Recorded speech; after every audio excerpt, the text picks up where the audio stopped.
Students, in this video we are going to continue with the exercise 1.2 from first chapter. The first question is true or false. Every irrational number is a real number. We know already real number is a collection of all type of numbers, natural number, whole number, integers, etc. So here the question is every irrational number is a real number. Obviously it is true, and I already told you the reason is real number is the collection of all types of number.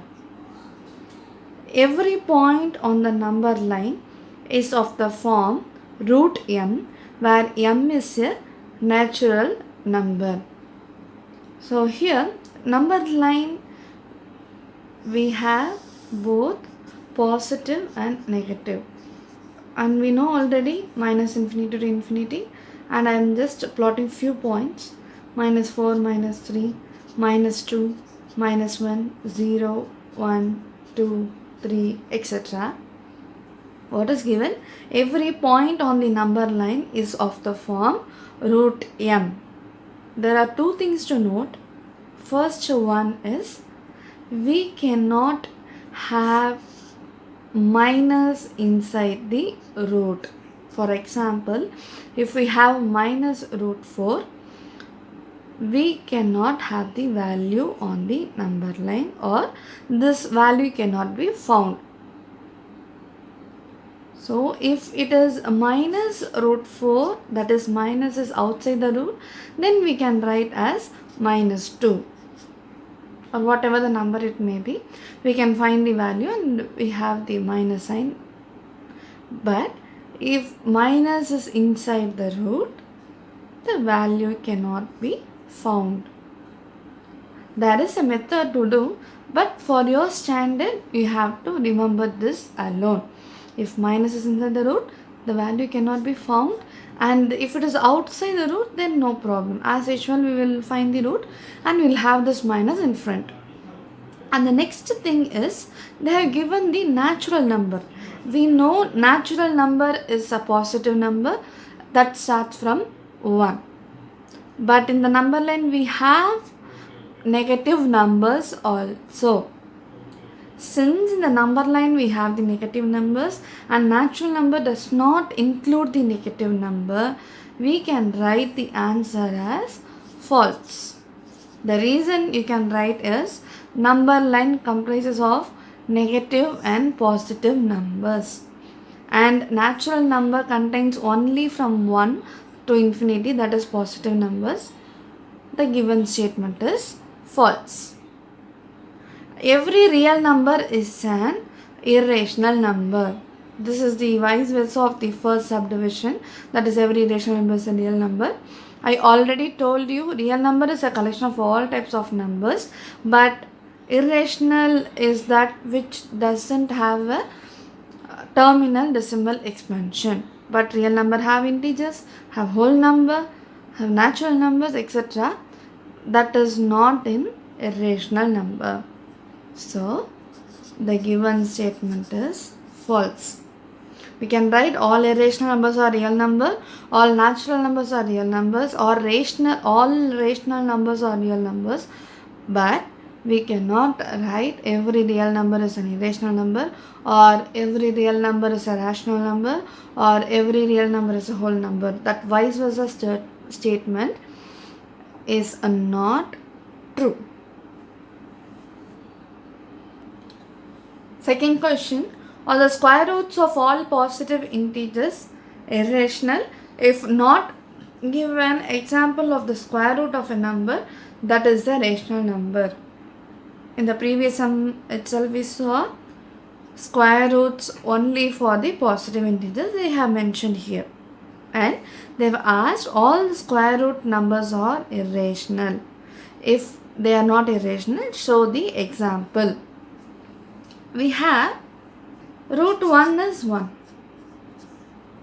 which is rational. I told you If we have the whole number or like this, we can write as 1 by 1.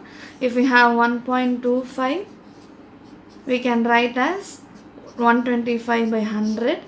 That is counting the places after the decimal. That much of places we will be writing the zeros. Okay.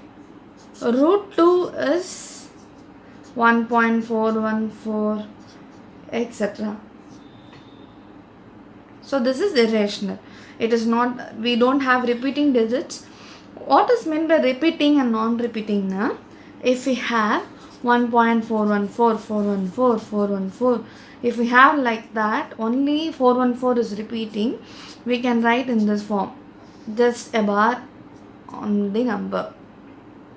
If it is not repeating, 1.4143726254, like that, the digits will not be repeated and the sequence is not a terminating one, that is, it doesn't have an end.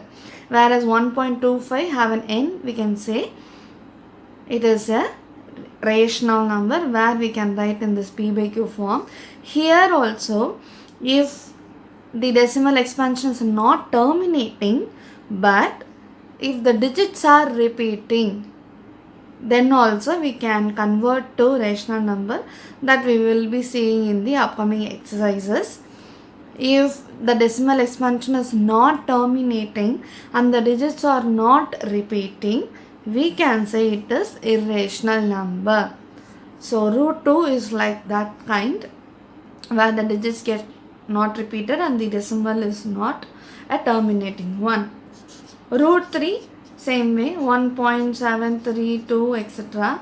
It also doesn't have an end, as well as the digits are also not repeated. So it is the irrational number. I am just denoting with IR and R for rational number. Root 4, we know already it is 2. Root 5, again it is 2.34 something.